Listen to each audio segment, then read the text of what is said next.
على رسوله الكريم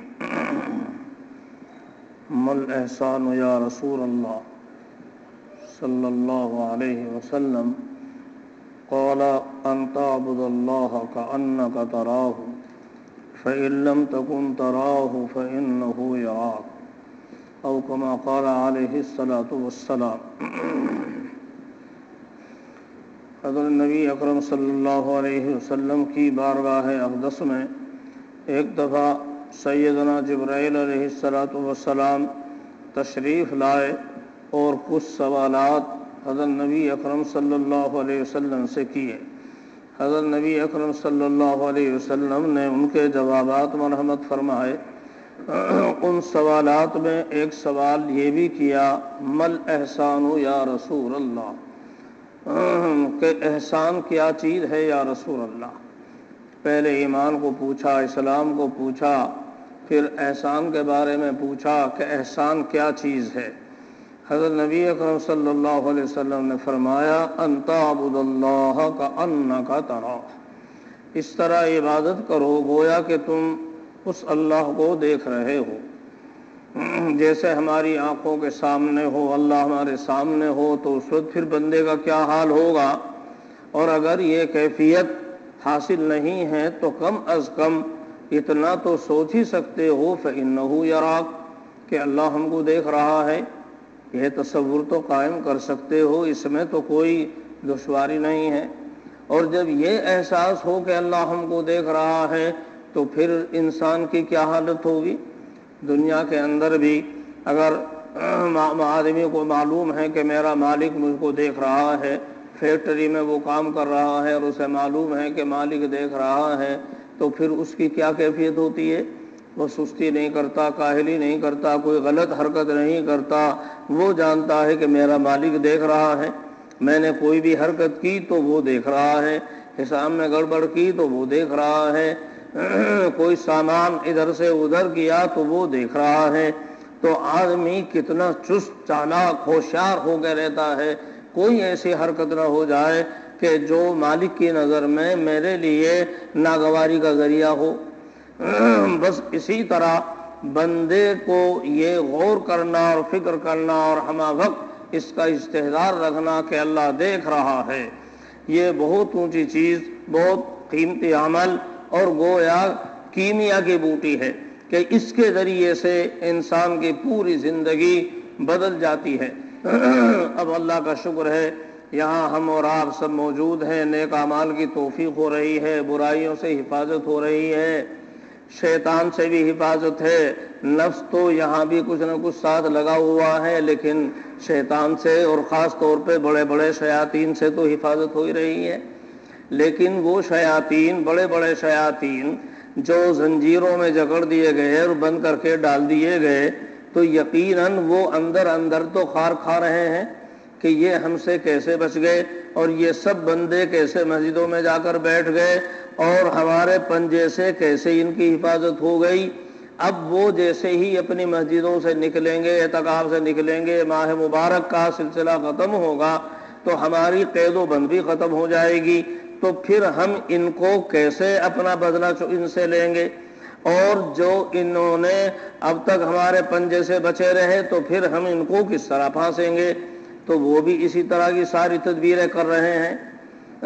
وہ بھی کوئی ایسے ہی تھوڑا ہی ہے شیطان، ان کی بھی ساری میٹنگیں ہو رہی ہیں اور اپنے وہاں بیٹھے ہوئے قید ہی میں سارے مشورے کر رہے ہیں کہ اب ہم کیسے کریں گے، ان کو کیسے پھانسیں گے۔ آدمی حج کرنے جاتا ہے اور حج کرنے کے بعد جب واپس آتا ہے تو ابھی حج سے فارغ بھی نہیں ہوا اور اس طرح لے کے اپنی داڑھی باڑی اپنا یہ سب صاف کرتا ہے۔ اب وہ شیطان ایسے ہی تھوڑا ہی چھوڑتا ہے، اب تو نے حج کر لیا، حج سے پاک صاف ہو گیا، لیکن اب میں تجھے تھوڑی چھوڑ دوں گا، تو اسی وقت وہ اپنا اس کو گناہ میں مبتلا کر دیتا ہے۔ اللہ کے دربار میں ہے اور وہ پھر اپنی صورت کو منڈا کے یہود اور دشمن کی صورت اور شکل بنا رہا ہے۔ ابھی اللہ نے اس کے گناہوں کو معاف کیا اور پھر وہ یہ حالت کر رہا ہے، اور پھر آدمی انہی واہیات گانے بجانے اور کائے میں وہ مشغول ہو جاتا ہے۔ ایک دفعہ ہمارا شروع میں جب پانی کے جہاز سے سفر تھا، واپسی حج سے ہو رہی تھی، تو راستے میں دیکھا کہ کچھ حاجی وہ اپنے گانے بجانے اور ان ساری چیزوں میں مشغول ہیں۔ ان سے کہا کہ بھائی اللہ کے بندو، ابھی تو تم حج کر کے آئے ہو کہ ہاں اللہ نے سب گناہ بخش دیے ہیں، آئندہ پھر بخشوا لیں گے۔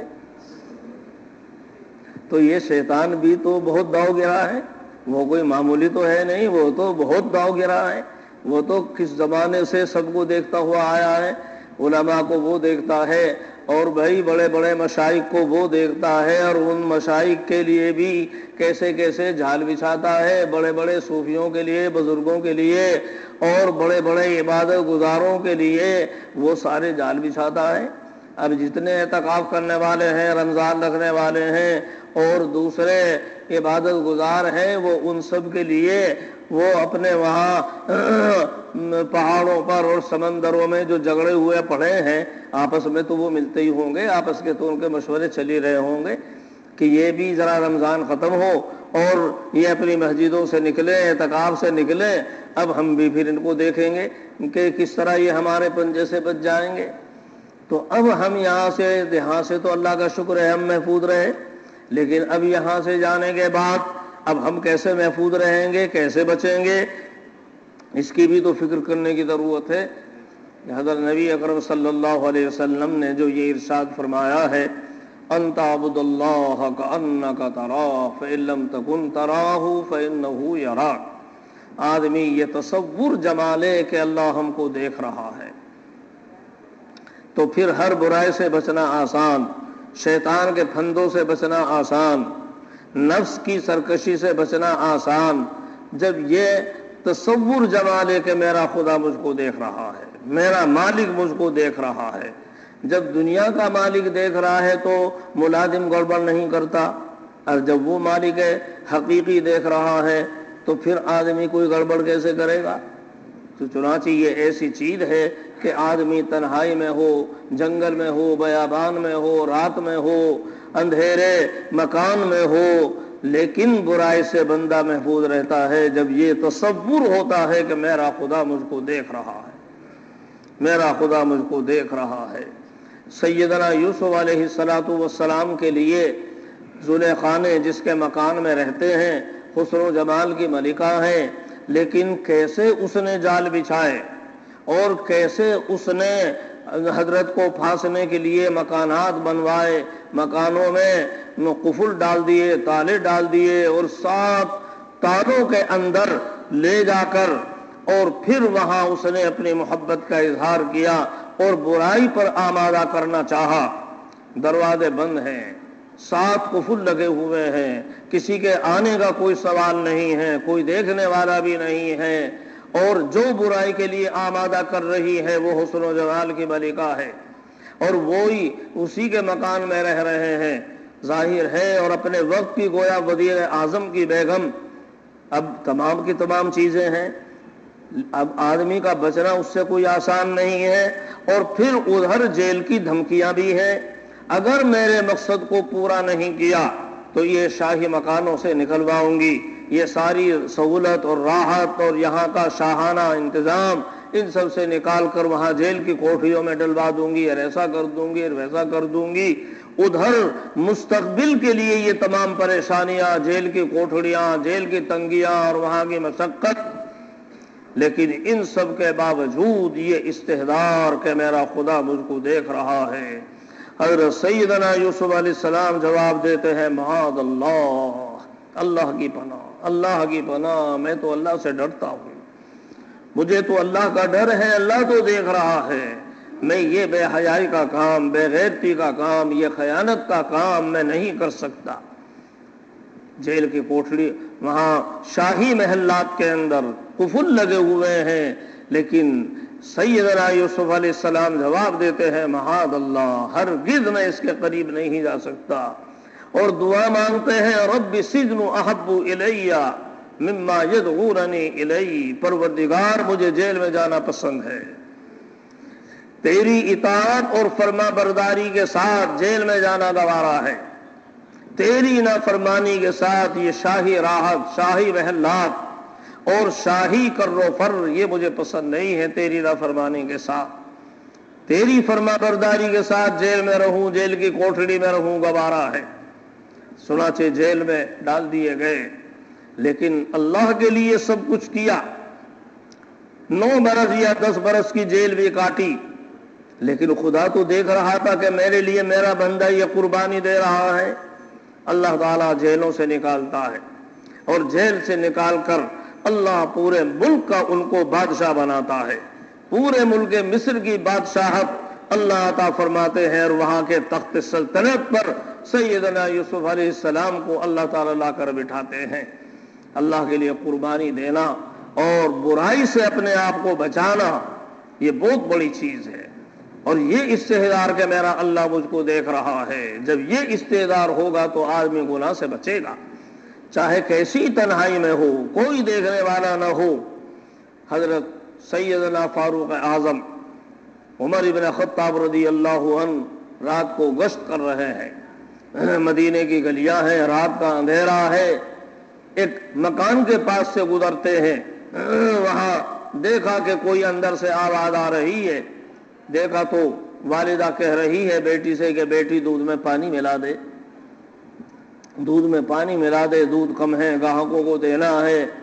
بیٹی جواب دیتی ہے کہ امیر المومنین تو منع کرتے ہیں دودھ میں پانی ملانے سے۔ اماں کہتی ہے باولی، امیر المومنین یہاں رات کو دیکھ رہا ہے، امیر المومنین تھوڑے ہی دیکھ رہا ہے، پانی ملا دے۔ بیٹی جواب دیتی ہے امیر المومنین نہیں دیکھ رہا ہے، لیکن خدا تو دیکھ رہا ہے، اللہ تو دیکھ رہا ہے، اللہ تو ہمارے ساتھ ہے، اللہ تو دیکھ رہا ہے، میں نہیں ملاؤں گی دودھ میں پانی۔ رات کا وقت ہے، رات کا سناٹا ہے، رات کی اندھیری ہے، کیا چیز ہے جو خیانت سے اس بچی کو روک رہی ہے؟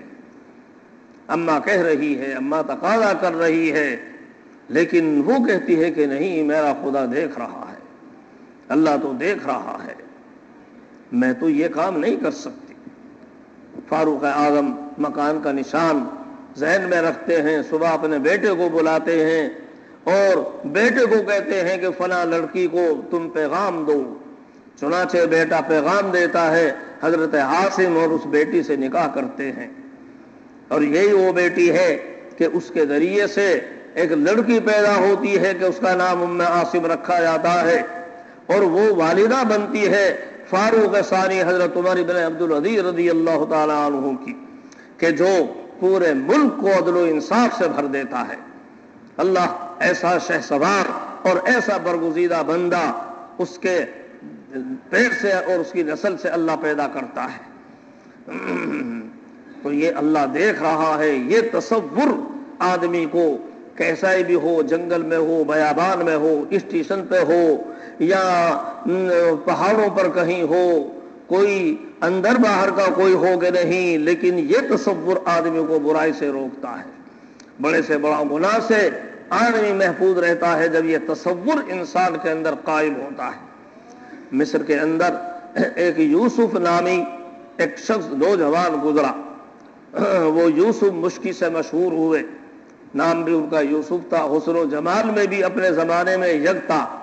ایک دفعہ وہ اپنا تجارت کرتے تھے کپڑے کی اور پھیری ویری دیتے تھے، وہ گزر رہے ہیں ایک عالیشان شاہی محل، وہ وہاں سے گزرے تو ایک بچی آئی اور اس نے کہا کہ اندر تم کو کپڑا خریدنے کے لیے بلایا ہے۔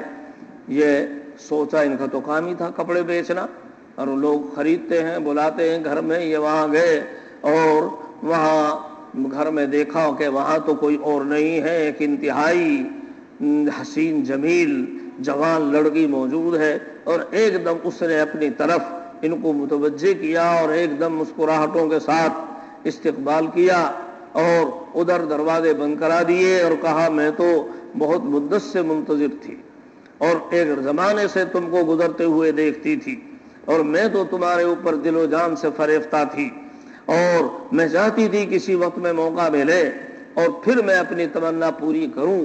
آج اچھا موقع ہے کہ گھر میں کوئی نہیں ہے، والدین بھی نہیں ہیں، رشتہ دار بھی نہیں ہیں، گھر میں کوئی نہیں ہے اور میں اکیلی ہوں، اور آج بہت اچھا موقع اللہ نے دیا ہے، اس لیے میں نے تم کو بلایا ہے۔ برائی کے تمام اسباب موجود، دروازہ بند، کوئی اور دیکھنے والا نہیں، گھر میں حسین لڑکی ہے، حسن و جمال کی ملکہ ہے، کوئی دیکھنے والا بھی نہیں، اور وہی برائی کی دعوت دے رہی ہے، لیکن یہ دیکھتے ہیں کہ میرا خدا تو دیکھ رہا ہے، میرا خدا تو دیکھ رہا ہے، اللہ تو دیکھ رہا ہے، میں اس برائی کو کیسے کر سکتا ہوں، میرا خدا تو دیکھ رہا ہے، لیکن اب اس سے بچنے کی میں کیا تدبیر کروں؟ یہ تو دروازے بھی لگا دیے اور بچ کے جانا بھی مشکل ہے، اور یہ معلوم نہیں بچ کے جاؤں تو الٹا میرے اوپر عیب نہ لگا دے کہ یہ گھر میں گھسا تھا اور ایسا تھا ویسا تھا، تو ویسے پریشانی ہو جائے گی۔ اب میں بچنے کی شکل کیا کروں؟ وَمَن يَتَّقِ اللَّهَ يَجْعَل لَّهُ مَخْرَجًا وَيَرْزُقْهُ مِنْ حَيْثُ لَا يَحْتَسِبُ، جو اللہ سے ڈرتا ہے اور وہ گناہ سے بچنے کا ارادہ کرتا ہے، کیسے ہی گناہ وہ دروازے بند ہوں، لیکن یجعل لہ مخرجا، اللہ تعالیٰ اس گناہ سے، برائی سے بچنے کی شکل اللہ پیدا کر دیتا ہے، فوراً اللہ تعالیٰ دل میں ڈالتا ہے۔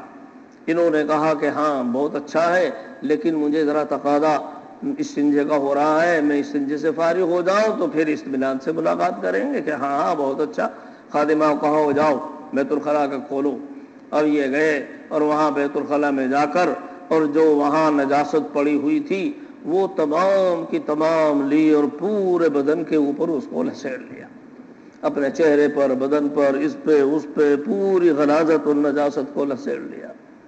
اب جب وہ غلاظت کو لسیڑ کر باہر نکلے تو اب کون اس کی طرف توجہ دے گا؟ اب تو اس نے نفرت کی اور کہا یہ تو پاگل اور دیوانہ، یہ کون پاگل تم لے آئی ہو، اور اسے جلدی سے بھگاؤ یہاں سے، اسے جلدی سے یہاں سے نکالو، کون پاگل لے آئی؟ اور دروازہ کھولا اور جلدی سے اسے نکالا کہ یہ تو کوئی پاگل دیوانہ آدمی ہے، میں تو سمجھتی تھی کہ یہ کوئی سمجھدار آدمی ہے، لیکن یہ تو کوئی پاگل اور دیوانہ ہے۔ چنانچہ وہاں سے وہ نکلے، اللہ کا شکر ادا کیا کہ اللہ نے مجھے ایک برائی سے بچا لیا، اللہ نے اپنی نافرمانی سے بچا لیا۔ گئے غسل خانے میں گئے، کپڑے بدلے، غسل کیا، کپڑوں کو دھو لیا، دوسرے کپڑے پہن لیے، اللہ کا شکر ادا کیا، اللہ تیرا شکر ہے کہ تو نے مجھ کو اس تدبیر سے، گناہوں سے بچا لیا۔ لیکن ہم دیکھتے ہیں کہ اب ان کے بدن سے مشک کی خوشبو آتی ہے، جو دیکھتا ہے تو حیران ہوتا ہے، بھئی کہاں سے ایسی خوشبو لائے ہو، یہ خوشبو کہاں سے آئی ہے، کہاں ملتی ہے، یہ تو عجیب و غریب خوشبو ہے۔ اب وہ کہتے ہیں بھئی کوئی خوشبو میں نے نہیں لگائی۔ کہ نہیں بھئی مذاق کیوں کرتے ہو، بتاؤ نا کیسی خوشبو ہے، ایسی خوشبو تو ہم نے کہیں دیکھی نہیں۔ پھر ان کو یہ راز بتانا پڑا۔ اب ان کے بدن سے برابر مشک کی خوشبو آتی ہے، مشک کی خوشبو، اس لیے ان کا نام ہی مشکی پڑ گیا، لقب ہی مشکی ہو گیا، یوسف مشکی۔ اور پھر رات کو جب سوئے ہیں تو خواب میں سیدنا یوسف علیہ السلام تشریف لائے۔ انہوں نے کہا اس یوسف نے ان سیدنا یوسف علیہ السلام سے کہ حضرت آپ کا اور زلیخا کا واقعہ تو بہت عجیب ہے۔ حضرت سیدنا یوسف علیہ السلام نے فرمایا لیکن تیرا واقعہ تو اس سے بھی عجیب ہے، اور فرمایا کہ لا اپنی زبان، اپنا منہ کھول۔ اور سیدنا یوسف علیہ السلام نے اپنی زبان مبارک اس کے منہ میں ڈالی، بیدار ہوئے تو تعبیر الرؤیا کا علم اللہ نے ان کو عطا فرما دیا۔ تعبیر الرؤیا، جو خوابوں کی تعبیر کا علم، کوئی معمولی علم نہیں، اللہ اپنے مخصوص بندوں کو عطا فرماتے ہیں۔ اب جو بھی کوئی خواب دیکھتا ہے اور وہ اس سے ذکر کرتا ہے تو یہ اس کی تعبیر بیان کرتے ہیں صحیح صحیح۔ اللہ تعالیٰ نے اتنا بڑا علم ان کو عطا فرمایا، اور اپنے بدن کو نجاست سے ملوث کر کے اللہ کی نافرمانی سے بچنے کی تدبیر کی۔ اللہ نے دنیا ہی میں یہ انعام دیا کہ بدن سے مشکو خوشبو آ رہی ہے۔ جب آدمی یہ تصور ہوتا ہے کہ میرا خدا مجھ کو دیکھ رہا ہے، کیسے ہی اس کے لیے تارے بند کیے جائیں، کیسے ہی اس کے لیے جال بچھائے جائیں، لیکن جب یہ احساس کہ میرا خدا مجھ کو دیکھ رہا ہے تو آدمی اپنے آپ کو اس برائی سے بچائے گا، اور جب یہ برائی سے بچنے کا ارادہ کرے گا اللہ تعالیٰ اس کی مدد کرے گا اور اللہ تعالیٰ اس کے لیے راستے نکال دے گا۔ اس لیے یہ تصور کہ ہمارا خدا ہم کو دیکھ رہا ہے، ایک واقعہ اور نقل کیا گیا ہے خود دہلی کا. دہلی کی ایک مسجد میں ایک مؤذن رہتا ہے. اس زمانے کا واقعہ حضرت شاہ عبد العزیز صاحب رحمۃ اللہ علیہ کے زمانے کا واقعہ.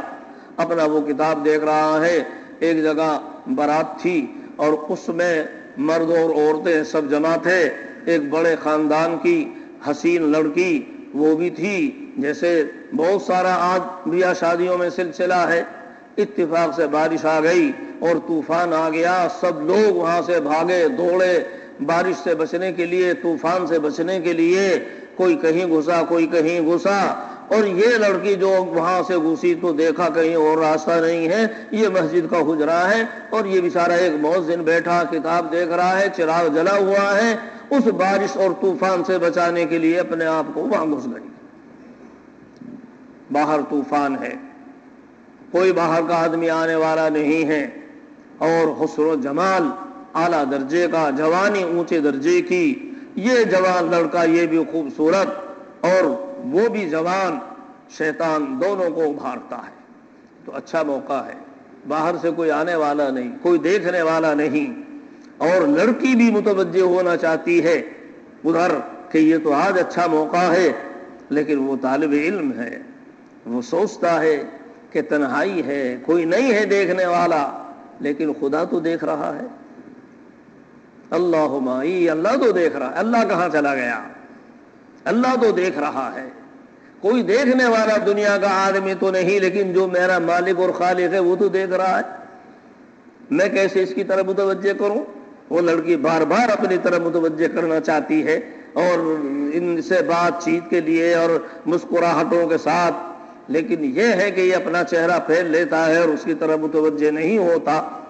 اور پھر دیکھا کہ یہ اس نے اپنی ایک انگلی چراغ کے اوپر رکھی, کبھی اس کی لو کے اوپر اس کو آگے کرتا ہے, پھر ہٹاتا ہے, کرتا ہے اور ہٹاتا ہے, اور پھر دوسری اور تیسری اور چوتھی اور پانچویں, یہاں تک کہ 5 انگلیوں کو اس نے جلایا, اور اتنے میں صبح ہو گئی. اب جب صبح صادق ہوئی, ادھر بارش بھی بند ہو گئی, طوفان بھی کم ہو گیا, ختم ہو گیا. اب ادھر مسجد میں لوگوں کے آنے کا وقت بھی ہوا, اذان کا وقت بھی ہوا, اب لوگ آئیں گے. اب لڑکی کو بھی فکر ہوئی کہ اپنے گھر جاؤں, اب گھر والے تلاش کریں گے, اب تو طوفان ختم ہو گیا, اب گھر بھی جانا ہے ورنہ وہ پریشان ہوں گے. اور ادھر یہ کہ اب لوگ آئیں گے تو اب کوئی کیا کہے گا, تو اس لیے اب اسے بھی فکر اسے بھی فکر. اب وہ جلدی سے وہاں سے دوڑی, لیکن چلتے ہوئے اس نے کہا کہ مجھے تم اللہ کے بندے یہ تو بتا کہ یہ کیا کیا تو نے, ایسا اچھا موقع تھا, ہم دونوں تھے, کوئی اور نہیں تھا, اور ہم اپنی جوانی کے ارمان نکالتے اور کچھ ملاقات کرتے, تو نے اتنا اچھا وقت کھو دیا. ایک تو یہ, اور دوسرے یہ انگلیاں کی اس کے اوپر تو نے یہ سارا باولوں کا کام کیا. لڑکے نے جواب دیا کہ جو تمہارے دل میں خیال آیا میرے دل میں بھی خیال آتا تھا کہ میں ملاقات کروں, اچھا موقع ہے, لیکن میں نے کہا کہ خدا تو دیکھ رہا ہے, اور اللہ تعالیٰ اس جرم کی وجہ سے, اس گناہ کی وجہ سے جہنم میں ڈالے گا. تو میں نے اپنے نفس سے کہا کیا جہنم میں جلنے کی طاقت ہے؟ جہنم تو بہت بڑی چیز ہے, یہ ذرا سی آگ, ذرا اسی کو برداشت کر کے دیکھ تو برداشت بھی کرے گا کہ نہیں. اس لیے میں اپنی انگلی رکھتا تھا کہ دیکھ تو برداشت کرتا ہے کہ نہیں, اور اسی طرح ہٹاتا تھا اور رکھتا تھا, یہاں تک کہ صبح ہو گئی. کہ جب یہ ذرا سی آگ برداشت نہیں کر سکتا تو جہنم کی آگ کو کیسے برداشت کرے گا؟ یہ معمولی سی آگ, اور اللہ تو دیکھ رہا ہے, وہ تو جہنم میں تجھے ڈالے گا تو کیا حال بنے گا. یہ سنا, لڑکی وہاں سے واپس گئی, اپنے گھر میں پہنچی. یہ لڑکا اپنا, اس نے صبح کو مسجد میں آیا تو پوری مسجد خوشبو سے بھری ہوئی ہے. سب لوگ بھائی کیسی خوشبو کس نے لگائی؟ دیکھا تو یہ تو مؤذن کے اندر سے آ رہی ہے, اس کے ہاتھ میں سے آ رہی ہے. ہاتھ کو بھی اللہ نے ٹھیک کر دیا, اور جن انگلیوں کو جلاتا تھا اس میں سے بہترین خوشبو مہک رہی ہے. لوگوں نے پوچھا کہ بھئی یہ کہاں سے خوشبو لائے ہو؟ یہ چھپانا چاہتے تھے راز کو, لیکن جب اللہ چاہتے ہیں تو راز بھی اللہ میں ظاہر کر کے رہتے ہیں. بھتیرا چھپا, لیکن جب یہ خوشبو آ رہی ہے اب تو بتانا پڑے گا. تو پھر رات کا واقعہ بتایا کہ رات ایسا ایسا ہوا, اور اس برائی سے بچنے کے واسطے، گناہ سے بچنے کے لیے میں نے یہ تدبیر کی، اور اللہ تعالیٰ نے اس کی وجہ سے ہاتھ میں یہ خوشبو پیدا فرما دی، ہاتھ کو درست بھی کر دیا لیکن یہ خوشبو بھی پیدا فرما دی۔ اس کی یہ نیکی، اس کا یہ تقوی، اس کی طہارت کا اثر یہ ہوا کہ تمام مقتدیوں میں، محلے والوں میں اس کی ایک عظمت بیٹھ گئی، اس کی محبت بیٹھ گئی کہ ایسا نیک مؤذن۔ ادھر اب اس لڑکی کے رشتے آتے ہیں، پیغام آتے ہیں، وہ منع کرتی ہے، مجھے رشتہ نہیں چاہیے، مجھے رشتہ نہیں چاہیے، رشتہ نہیں چاہیے۔ اب جوان لڑکی اور وہ رشتوں کو منع کرے، اور ویسے بھی بڑے اونچے گھرانے کی، تو اب والدین پہ کیا گزرے گی؟ والدین نے کہا اس کی سہیلیوں سے، بھئی اس سے کچھ پوچھو، یہ کہیں اور چاہتی ہو تو اس سے پوچھ لو۔ اب اس نے، سہیلیوں نے اس کو مجبور کیا، تو سہیلیوں نے جب مجبور کیا تو بتایا، اگر میرے گھر والے میرا رشتہ کرنا ہی چاہتے ہیں، فلاں مسجد میں جو مؤذن ہے اس سے میرا رشتہ کر دیں۔ اور پھر وہ رات کا وہاں کا واقعہ بتایا۔ وہاں ادھر ان کے بھائیوں کو شبہ ہوا کہ کہیں کوئی غلط تعلق تو نہیں ہو گیا ہو، تو پھر ان بھائیوں نے آ کر وہاں محلے میں تحقیق کی۔ ادھر پورے محلے کے اندر اس کی بڑائی، اس کی عظمت اور اس کی نیکی کی شہرت ہو چکی تھی۔ سب نے بتایا کہ نہیں، یہ طالب علم نیک طالب علم ہے، اور جو لڑکی کہتی ہے وہ صحیح کہہ رہی ہے، واقعی یہ پاک دامن لڑکا ہے، اور اس نے کسی قسم کی کوئی برائی کا ارادہ نہیں کیا۔ چنانچہ اب گھر والوں نے جب لڑکی کی یہ خواہش دیکھی، اور ادھر لڑکے کو بھی معلوم ہوا کہ وہ پاک دامن اور نیک صالح لڑکا ہے، رشتہ منظور کر لیا۔ غریب طالب علم تھا، یہ بہت اونچے خاندان والے اور رئیس تھے۔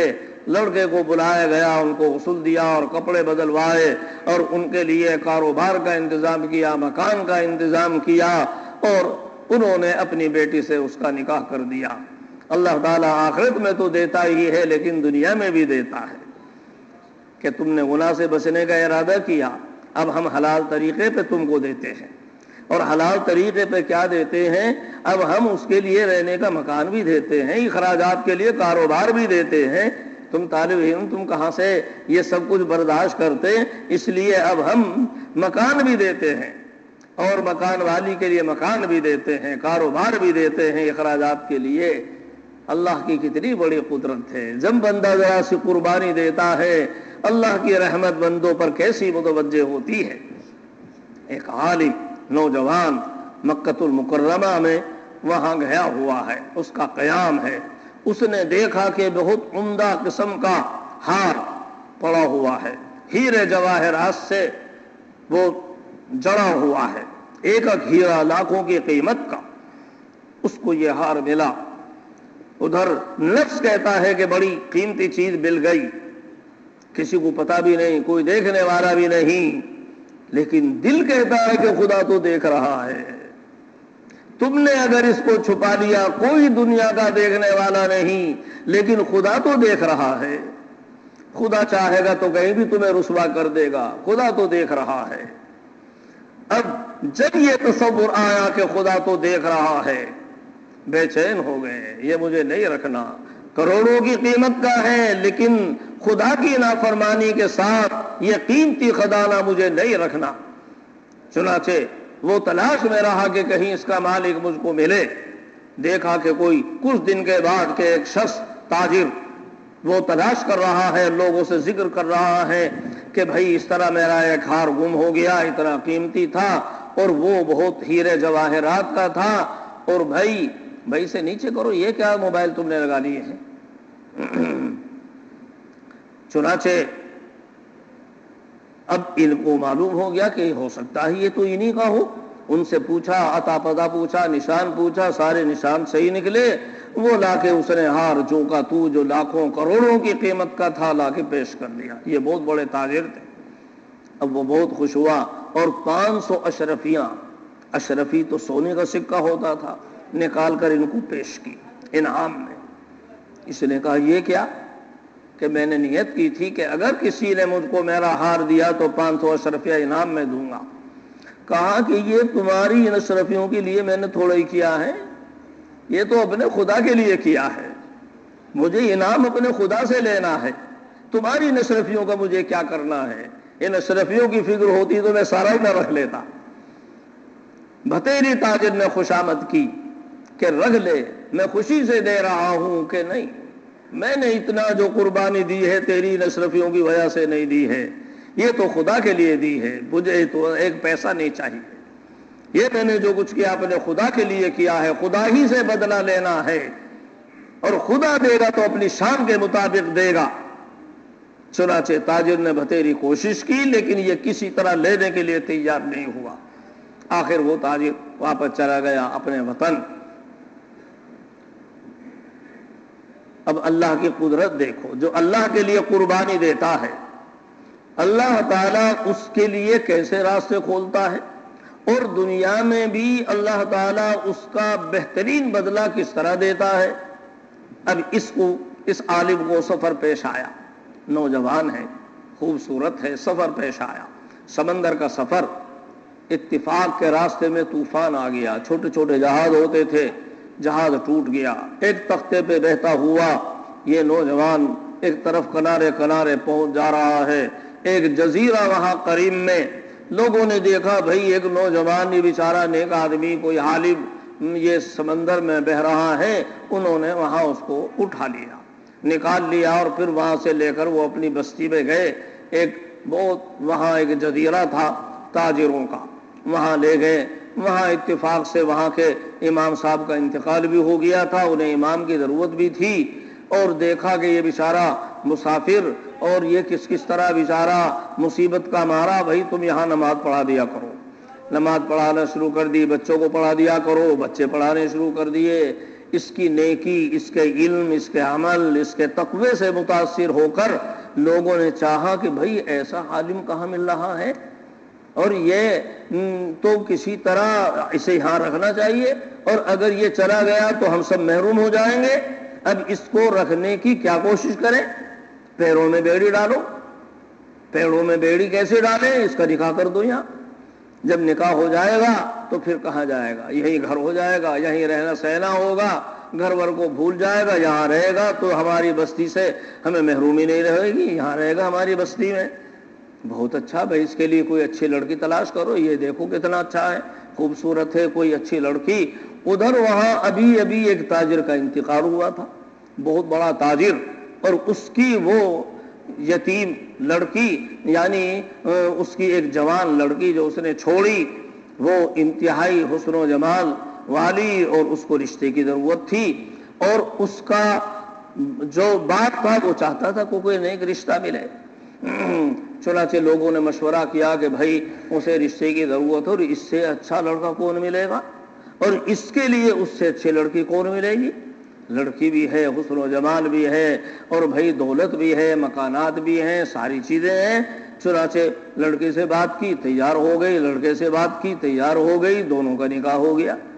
اب نکاح ہونے کے بعد جب یہ لڑکا دلہن کے پاس رات کو گھر میں پہنچا تو دیکھا اس کے گلے میں ایک ہار پڑا ہے۔ اب جو غور سے دیکھا تو معلوم ہوا کہ یہ تو وہی ہار ہے جو مکۃ المکرمہ میں مجھ کو ملا تھا، وہی ہیرے جواہرات ٹکے ہوئے ہیں، وہی لاکھوں کروڑوں کی قیمت کا۔ اب وہ حیران رہ گیا کہ بھائی یہ ہار۔ اب اس نے لڑکی نے واقعہ بتایا کہ میرا باپ اس طرح گیا تھا وہاں اور ہار گم ہو گیا تھا، اور پھر کسی نے ہار جس کو ملا اس نے واپس کر دیا تھا، اور میرے باپ نے بھتیرا چاہا اس کو انعام دینا لیکن اس نے انعام لینے سے انکار کر دیا، اور میرا باپ کہتا تھا کہ وہ اتنا اچھا عالم اور لڑکا مجھ کو ملا، کاش یہاں ہوتا تو میں اپنی بیٹی کا اس سے نکاح کر دیتا، اتنا بہترین لڑکا، امانت دار اور دیانت دار۔ اس نے کہا کہ وہ تو میں ہی ہوں، مجھے کو ملا تھا یہ ہار۔ تو اللہ کی قدرت دیکھو، آدمی گناہ سے بچتا ہے، اللہ کے ڈر کی وجہ سے اللہ دیکھ رہا ہے۔ ایک گناہ سے بچا اور امانت جوں کی تو حوالے کر دی، اللہ نے کہا ہمارے لیے یہ قربانی دی ہے، اتنی بڑی قیمت کی چیز تم نے ہمارے خوف کی وجہ سے واپس کی، اب ہم یہ ہار ہی نہیں، اب تو ہار والی بھی تم کو دیں گے۔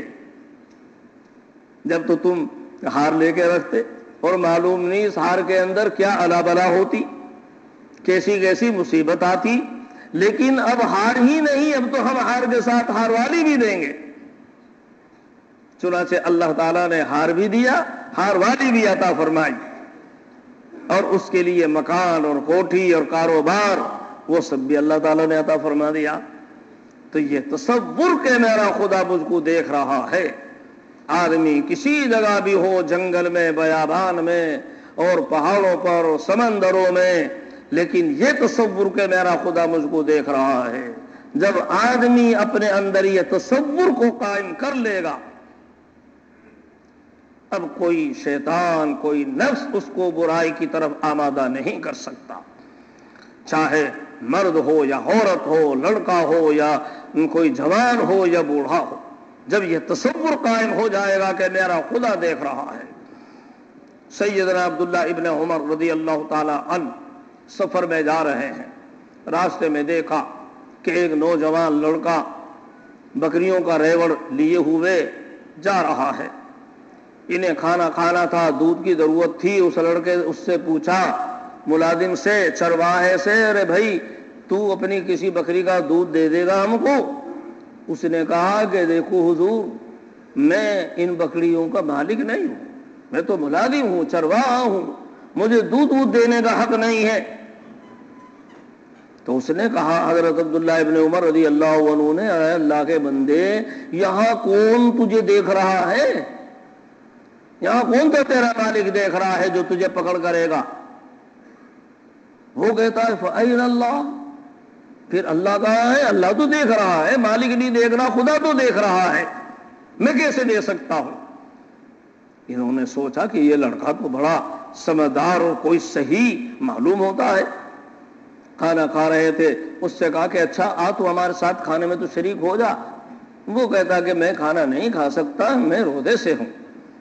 اور زیادہ قدر ہوئی، ارے بکریاں چرا رہا ہے اور روزہ رکھے ہوئے ہے، اور اتنی امانت اور دیانت، اور خدا کا یہ استحضار کہ خدا دیکھ رہا ہے، اور مالک کے مال میں مالک کی اجازت کے بغیر ذرا سا تصرف نہ ہو جائے، یہ تو بڑا اچھا لڑکا معلوم ہوتا ہے، اسے تو اور آزمانا چاہیے۔ چنانچہ جب شام کا وقت ہوا تو انہوں نے اس سے کہا کہ بھائی دیکھ، تو ایسا کر کے ایک بکری ہم کو دے دے، ہم تو مسافر ہیں، ہم اسے ذبح کریں گے، پکائیں گے، اس کی قیمت ہم تجھ کو دے دیں گے، اور تجھ کو بھی اپنے ساتھ کھلائیں گے، تیرا روزہ بھی ہے، ہمارے ساتھ افطار بھی کر لینا، ہمارے ساتھ افطار بھی کر لینا، تجھے سالن بھی ملے گا، پیسے بھی دیں گے۔ اس نے کہا کہ اگر مالک پوچھے گا تو میں کیا کہوں گا کہ بکری کہاں گئی؟ کہہ دینا بھیڑیا کھا گیا۔ بکریاں ہوتی ہیں ریوڑ میں، کوئی بکری ادھر ادھر ہو جاتی ہے، ایک آدھ بکری تو بھیڑیا پکڑ کے لے جاتا ہے، چنانچہ مالک کچھ نہیں کہے گا۔ تو وہ جواب دیتا ہے فَأَيْنَ اللَّهُ، اللہ کہاں ہے؟ اللہ کہاں گیا؟ اللہ تو دیکھ رہا ہے۔ یہ ہے تصور، اللہ دیکھ رہا ہے۔ یہ غلام ہے، چرواہا ہے، ملازم ہے، لیکن پیسے لینے کا روادار نہیں کہ خیانت میں کیسے کروں، میرا خدا دیکھ رہا ہے۔ چنانچہ حضرت سیدنا عبداللہ ابن عمر رضی اللہ عنہ اس کے مالک کو تلاش کرتے ہیں، اور اس مالک سے اس غلام کو خریدتے ہیں، اور پھر بکری کے ریوڑ کو خریدتے ہیں۔ وہ دینا نہیں چاہتا، لیکن انہوں نے کہا کہ نہیں ہم کو چاہیے، اور پھر کوئی پوچھتے ہیں کہ تمہارے یہاں کوئی باندھی ہو، وہ بھی چاہیے، اور اس کی قیمت بھی چاہیے، اس کی قیمت بھی ہم دیں گے۔ چنانچہ اس نے وہ باندھی بھی ایک دے دی، اس نے اس کا نکاح اس باندھی سے کر دیا انہوں نے، اور کہا کہ یہ تمام بکریاں بھی اب تمہاری ہیں، جاؤ موج کرو، تمہاری شادی بھی ہو گئی اور بکریاں بھی اللہ نے تم کو دے دی، اب تک تم ملازم تھے، اب میں تمہیں آزاد کرتا ہوں، اب تم آزاد ہو، اور یہ بکریاں بھی اب تمہاری ہیں۔ جو اللہ کے لیے قربانی دیتا ہے، اللہ تعالیٰ اس کے لیے کیسے کیسے راستے کھولتے ہیں۔ ایک ملازم ہے، آج کیسی کیسی خیانتیں ہوتی ہیں، بھائی بھائی سے خیانت کر رہا ہے، شوہر بیوی سے خیانت کر رہی ہے، بیٹا باپ سے خیانت کر رہا ہے، ملازم مالک سے خیانت کر رہے ہیں، اپنے گھروں میں برائیوں کے اندر آدمی مبتلا ہو رہے ہیں، جس کی وجہ سے گھر گھر میں فساد مچا ہوا ہے، اور آدمی ہر ایک دوسرے کے مال کو قبضہ کرنے کے لیے اور دبانے کے لیے تدبیریں کر رہا ہے، جھوٹے مقدمے قائم کر رہا ہے، گواہ تیار کر رہا ہے، اور جھوٹے کاروبار سب کاغذات تیار کر کے مقدمے لڑ رہا ہے دوسرے کا مال ہمارے قبضے میں آ جائے۔ لیکن جب یہ تصور ہوتا ہے کہ اللہ دیکھ رہا ہے، پھر صحیح طریقے پر بھی پیسہ آتا ہے لیکن وہ شریعت کے خلاف ہوتا ہے، لیکن وہ اس کو برداشت نہیں کرتا۔ حضرت بخاری شریف میں ایک واقعہ نقل کیا گیا، ایک شخص نے زمین خریدی، زمین خریدنے کے بعد جب اس میں ہل چلایا تو ایک گھڑا سونے سے بھرا ہوا نکلا۔ زمین تو خریدی ہے، اب تو مالک یہ ہے، اور جو بیچنے والا ہے اسے کوئی خبر بھی نہیں ہے، اور اتنا قیمتی گھڑا نکلا۔ یہ فوراً خریدنے والا مالک کے پاس، بیچنے والے کے پاس جاتا ہے کہ اللہ کے بندے، ہم نے تم سے زمین خریدی ہے، اس میں جو تمہارا خزانہ دفن تھا وہ تو نہیں خریدا، اس لیے یہ گھڑا سونے کا یہ تمہارا ہے۔ مالک کہتا ہے بیچنے والا کہ بھائی میں تو زمین بیچ چکا، اس کی قیمت لے چکا، اور مجھے اس کا علم بھی نہیں تھا، اس لیے میں اس کو واپس نہیں لے سکتا، یہ تو تمہارا ہے۔ یہ کہتا ہے کہ اللہ کے بندے اتنا تو سوچ کہ میں نے زمین کی قیمت دی ہے، اس سونے کی قیمت تو نہیں دی، پھر یہ میرے لیے کیسے جائز ہے؟ یہ تو تیرا ہی ہے، میں نے صرف زمین کی قیمت دی ہے، لہذا اپنا گھڑا لے۔ وہ کہتا ہے بھائی میں تو دے چکا زمین، میں اسے واپس نہیں لے سکتا، یہ تمہارا ہے۔ دونوں میں اختلاف۔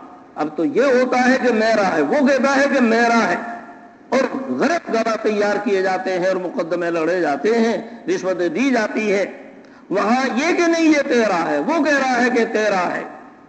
اختلاف بڑھتے بڑھتے اتنا بڑھا کہ دونوں یہ معاملہ عدالت میں لے گئے قاضی کے یہاں۔ اب قاضی بھی حیران کہ میں کیا فیصلہ کروں۔ چنانچہ جب یہ قاضی کے یہاں لے گئے، قاضی نے دونوں سے بات پوچھی اور کوئی لینے کے لیے تیار نہیں، نہ یہ تیار نہ یہ تیار۔ قاضی بھی حیران۔ قاضی نے حالات پوچھے، اس سے پوچھا کتنے بیٹے ہیں، کتنی بیٹیاں ہیں، بتایا ایک بیٹا ہے، جوان ہے، اتنی عمر ہے۔ دوسرے سے پوچھا کہ بیٹی ہے، جوان ہے، یہ عمر ہے، رشتے کے قابل ہیں، کہ اچھا دونوں کا نکاح کر دو، اس کا بیٹا اور اس کی بیٹی، اور کہا کہ یہ سونے کا گھڑا ان دونوں کو دے دو۔ یہ ہے اللہ دیکھ رہا ہے، کوئی دیکھنے والا نہیں، لیکن خدا تو دیکھ رہا ہے۔ میں نے اس کی قیمت نہیں دی، میں کیسے لے لوں؟ وہ کہتا ہے کہ خدا تو دیکھ رہا ہے، مجھے جب اس کا علم بھی نہیں تھا تو میں کیسے واپس لے سکتا ہوں؟ یہ تصور کہ خدا دیکھ رہا ہے۔ جس شخص میں بھی آئے گا، مرد میں آئے، عورت میں آئے، جوان میں آئے، بوڑھے میں آئے، پھر وہ کسی برائی کا ارادہ بھی نہیں کر سکتا، برائی کے قریب بھی نہیں جا سکتا، کوئی دیکھ رہا ہو یا نہ دیکھ رہا ہو، خدا تو دیکھ رہا ہے۔ ایک تاجر کا قصہ سنا کر بس میں ختم کرتا ہوں۔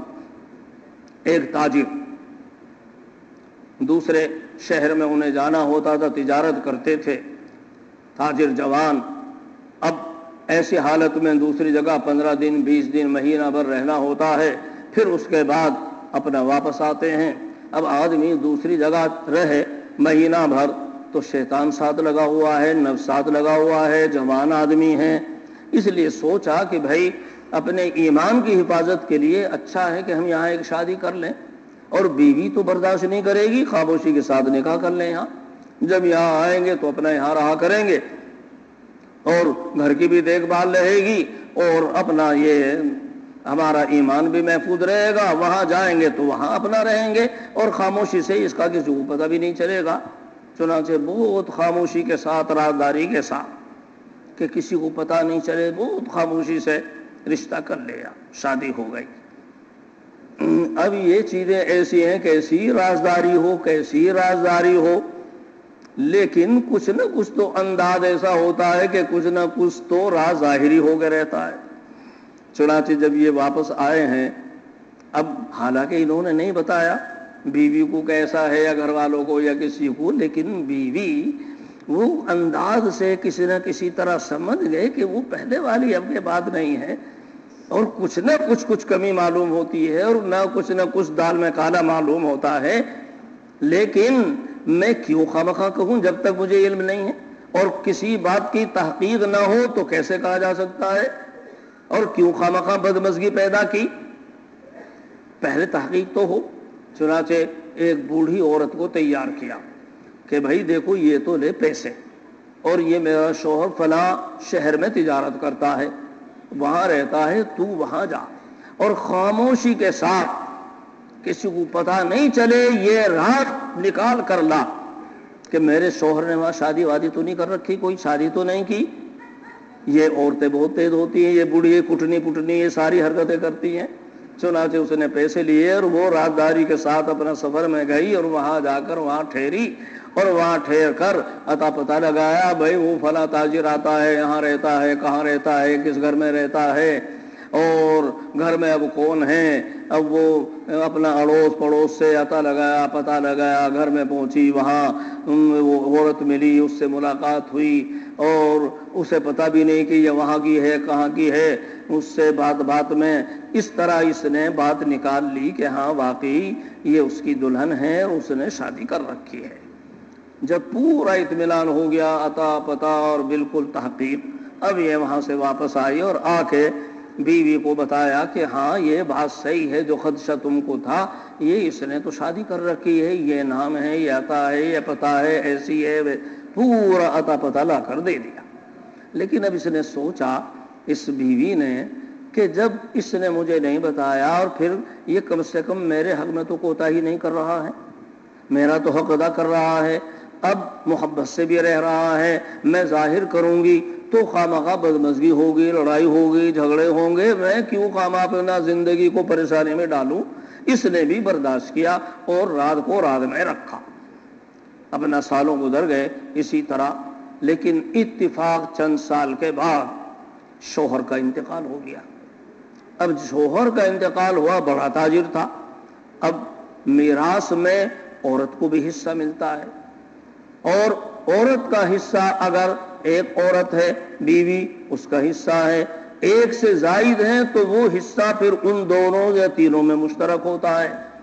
اب جب یہ میراث کا حصہ اس کے پاس آیا تو اس نے کہا کہ میں تنہا اس کی بیوی نہیں ہوں، کسی کو پتہ نہیں، یہاں گھر والوں کو معلوم نہیں، رشتہ داروں کو معلوم نہیں، لیکن مجھے تو معلوم ہے کہ اس کی دوسری بیوی بھی ہے، لہذا یہ جو میراث کا حصہ ہے یہ تنہا میرا نہیں ہے، اس میں تو وہ بھی ہے شریک، اور کوئی نہیں دیکھ رہا ہے، کوئی مطالبہ کرنے والا نہیں ہے، لیکن خدا تو دیکھ رہا ہے، خدا تو دیکھ رہا ہے، میں اس کا حصہ کیسے غصب کروں، کیسے رکھوں، خدا تو دیکھ رہا ہے۔ ایک عورت ذات ہے، لیکن یہ تصور کہ خدا دیکھ رہا ہے، میں اس کا حصہ کیسے رکھوں، قیامت میں کیا جواب دوں گی، اور مجھ سے قیامت میں اس کا جواب طلبی ہوگی، اس کی سزا ملے گی، میں کیسے اسے رکھوں۔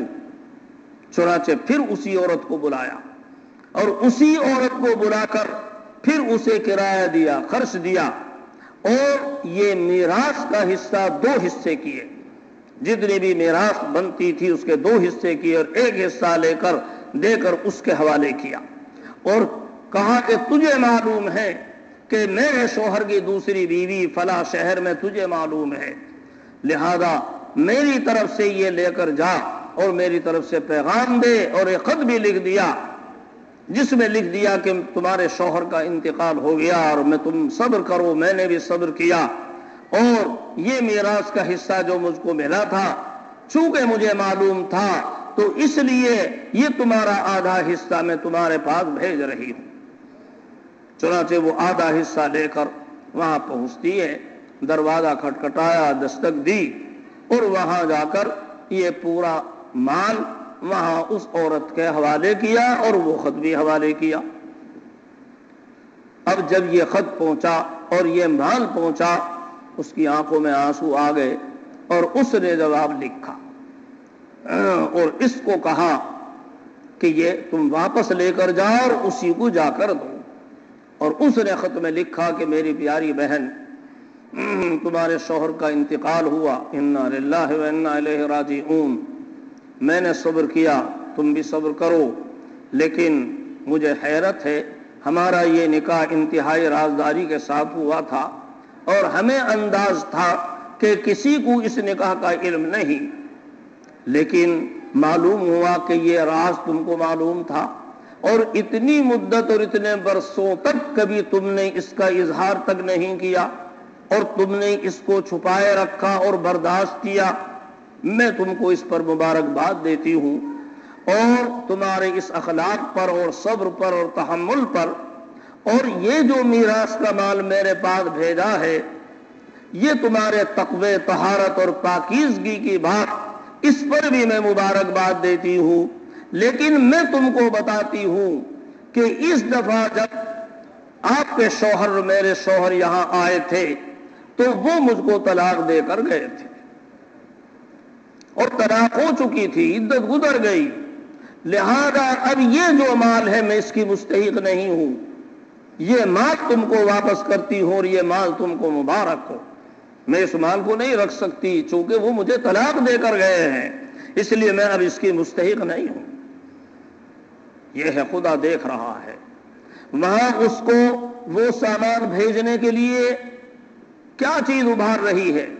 کوئی دعوے دار ہے؟ یہی ہے کہ خدا دیکھ رہا ہے، خدا تو دیکھ رہا ہے میں اس کو کیسے رکھوں۔ یہاں یہ اسے رکھ سکتی ہے، طلاق کا کسی کو علم نہیں، اس پہ دو اصل بیوی کو بھی علم نہیں طلاق کا، اور کسی کو معلوم نہیں، یہ رکھنا چاہے تو رکھ سکتی ہے، لیکن خدا دیکھ رہا ہے، اللہ تو دیکھ رہا ہے میں اس مال کو کیسے رکھوں، اس کو واپس کیا۔ تو یہ چیز کہ خدا دیکھ رہا ہے، جب یہ تصور آئے گا، مرد میں آئے، عورت میں آئے، جوان میں آئے، بوڑھے میں آئے، بچے میں آئے، اندھیرے میں ہو، تنہائی میں ہو، جنگل میں ہو، تو آدمی گناہ سے محفوظ رہے گا، وہ کسی قسم کی برائی اور گناہ کی طرف وہ اقدام نہیں کر سکتا۔ اس لیے ہم کو یہ تصور قائم کرنے اور یہ تصور جمانے کی ضرورت ہے، اللہ ہم کو دیکھ رہا ہے، یہاں اس کی مشق کریں، اور یہاں سے نکلنے کے بعد بھی اس تصور کو قائم کریں اور اللہ سے مانگتے رہیں کہ پروردگار تو نے 1 مہینے تک ہم کو محفوظ رکھا ہے ہر برائی سے، اب ہم کو کسی اپنی نافرمانی کی غلاظت اور گندگی میں ملوث نہ فرما، کسی گناہ کا اب ہم سے صدور نہ ہو، اور ہمیں پاکیزہ زندگی، صاف ستھری زندگی عطا فرما۔ اور جب بھی کوئی داعیہ گناہ کا ہو، فوراً یہ تصور کریں کہ خدا دیکھ رہا ہے۔ جب یہ تصور ہوگا اور بندہ گناہ سے بچنا چاہے گا تو یقیناً اللہ تعالیٰ اس کو گناہ سے بچنے کا راستہ نکالیں گے، اور اس گناہ سے بچنے کے بدلے میں اللہ تعالیٰ آخرت میں تو دے ہی گے، دنیا میں بھی وہ دیں گے کہ آدمی حیران ہوگا۔ اللہ تعالیٰ ہم سب کو اپنی توبہ پر پختگی نصیب فرمائے، اور ہر برائی سے، شر سے بچنے کی اللہ پوری توفیق دے، پاکیزہ زندگی دے، گناہوں کی نفرت دے، اور ہر برائی سے اللہ ہم سب کی حفاظت فرمائے۔ سبحانک اللہم و بحمدک، نشہد ان لا الہ الا انت، نستغفرک و نتوب الیک۔ بھائی جو نئے آنے والے حضرات ہیں یہاں محراب میں اپنے نام لکھوا دیں، اور باقی دسترخوان پہ چلیں، اور بھائی جو 1-2